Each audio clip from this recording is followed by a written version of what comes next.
Buenas noches, somos el equipo 6 y este es nuestro video evidencia de la situación problema. Primero hay que hablar de la energía fotovoltaica. Esta es la transformación directa de la radiación en electricidad. Una transformación que se produce en unos dispositivos conocidos como paneles fotovoltaicos. En los paneles fotovoltaicos lo que pasa es que la radiación solar excita a los electrones de un dispositivo semiconductor y esto genera una pequeña diferencia de potencial.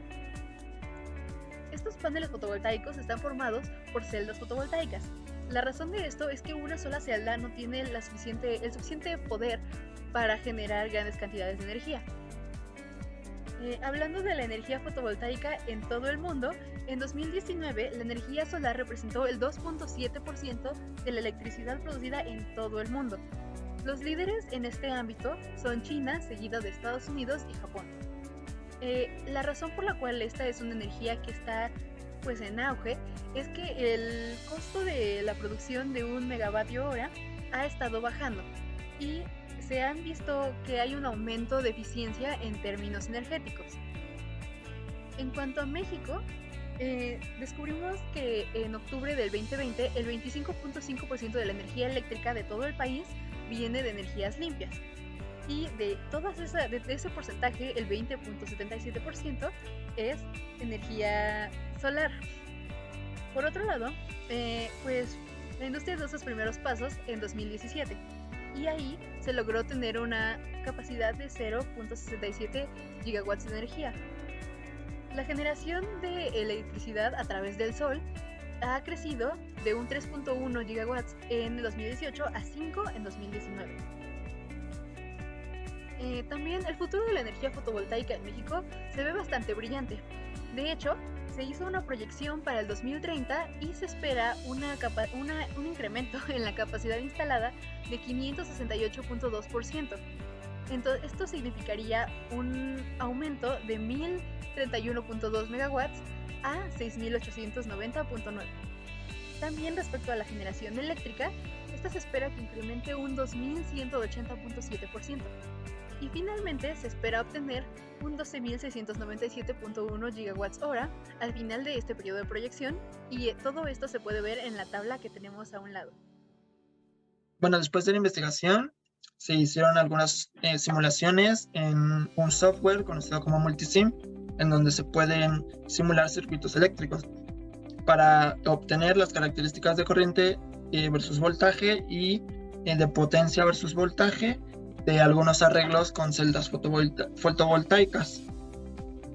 Para la simulación 1.1 se simuló una sola celda fotovoltaica en donde el voltaje del circuito abierto era de 0.57 volts y se tenía una corriente de cortocircuito de 34 miliamperes. Para poder simular las celdas fotovoltaicas se hizo uso de un archivo llamado Testing de Solar Cell Modules.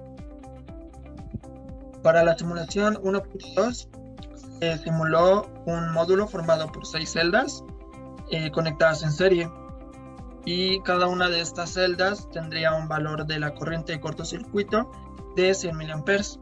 Para poder conectar en serie era necesario conectar una tras otra, por lo que el pin de la primera celda se conectaba al pin inferior de la segunda celda y así posteriormente, hasta que el pin superior de la última celda se conectaba a la fuente V-bias, que representaba la fuente que daría corriente a nuestro módulo.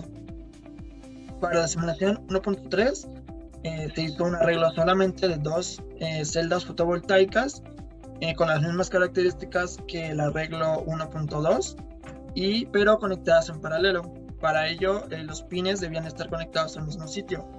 Por ejemplo, los pines superiores de ambos módulos tenían que estar conectados hacia la fuente que permitía la corriente. Los pines laterales estaban conectados a la otra fuente, a la BRAD, que alimentaba a las celdas, y los pines inferiores iban conectados a tierra. Para la simulación 1.4 se simuló igual un módulo de 2 celdas con las mismas características de la simulación 1.2, igualmente conectadas en serie. Y por último se hizo un una última simulación, la simulación 1.5, donde igualmente se hizo un arreglo de 2 módulos con las mismas características que la simulación 1.2. Sin embargo, para esta se quiso dar un efecto sombra.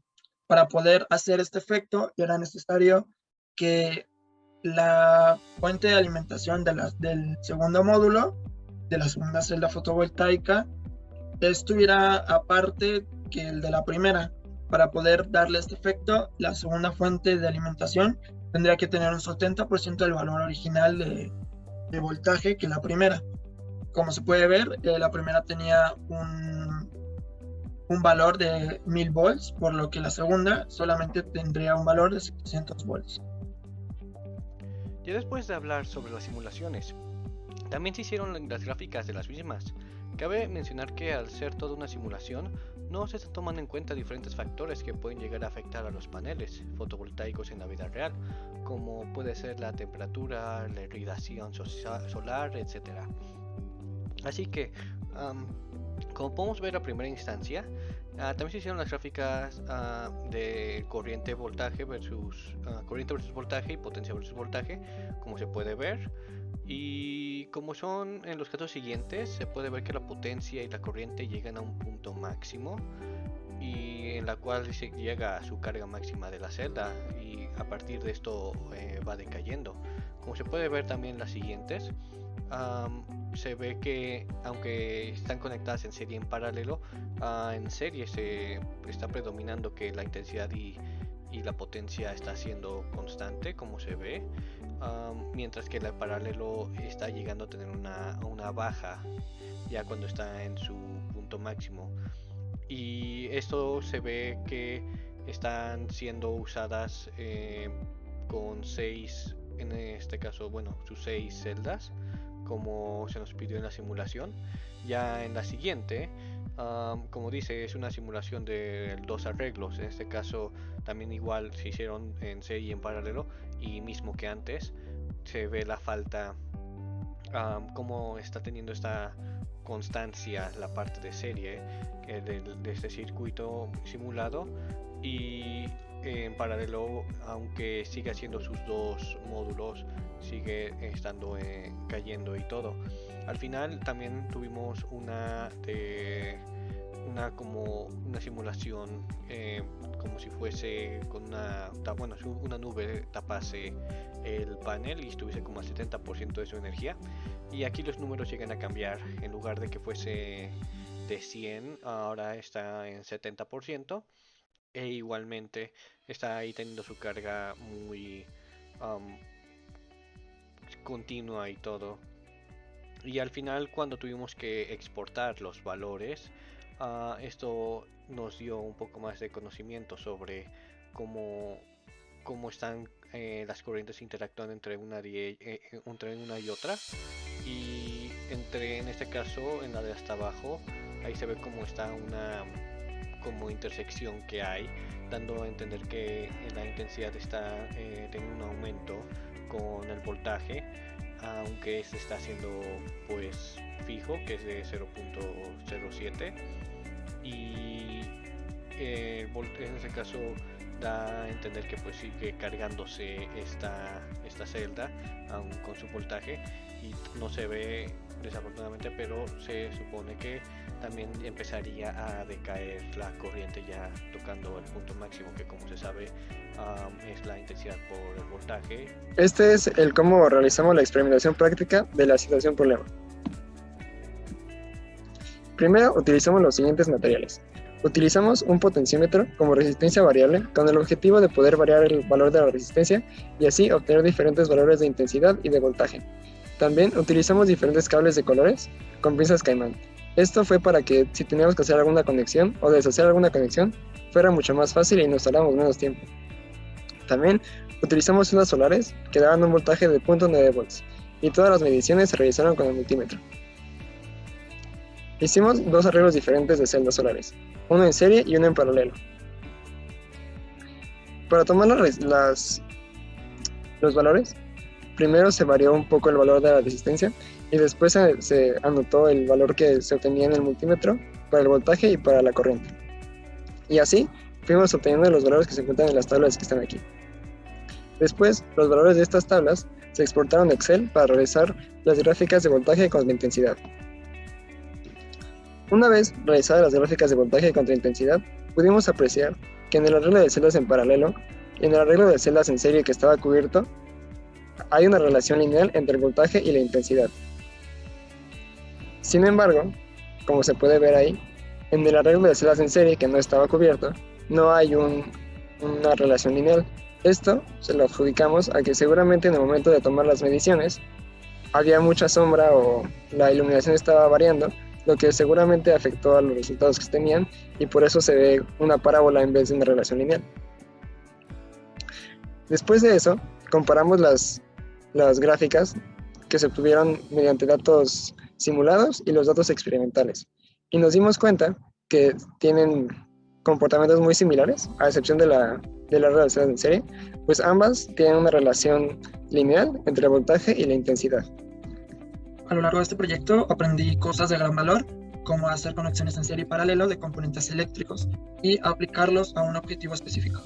El consumo de energía que actualmente tiene México es un problema, ya que afecta enormemente el planeta y contribuye a su destrucción. Por ello es que surge la necesidad de incursionarse en nuevas energías, como es la fotovoltaica, la eólica, entre otras. Lo que he podido conocer de la energía fotovoltaica a través de este proyecto, con mi investigación y las experimentaciones, es que realmente es una alternativa muy buena al uso de energías renovables, ya que se considera inagotable. Sin embargo, sí hay mucho camino por delante dentro de este método para obtener energía, ya que su principal problema y más grande es que ahora la eficiencia no es tan alta, por lo que su aprovechamiento es muy bajo. Sin embargo, México se ha puesto el objetivo de generar gran parte de su energía eléctrica a través de este método y sin duda considero que está haciendo lo correcto. Es una energía con futuro y de la cual se puede sacar mucho provecho.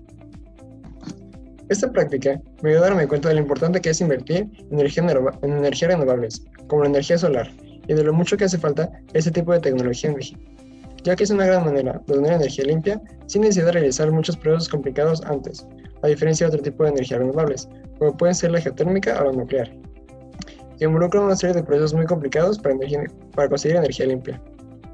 También aprendí que aunque la energía solar es muy buena, opción como una fuente de energía renovable, también falta mucho por desarrollar, pues falta mucho para lograr conseguir un panel solar que sea más efectivo y así poder aprovechar de una mejor manera la energía solar.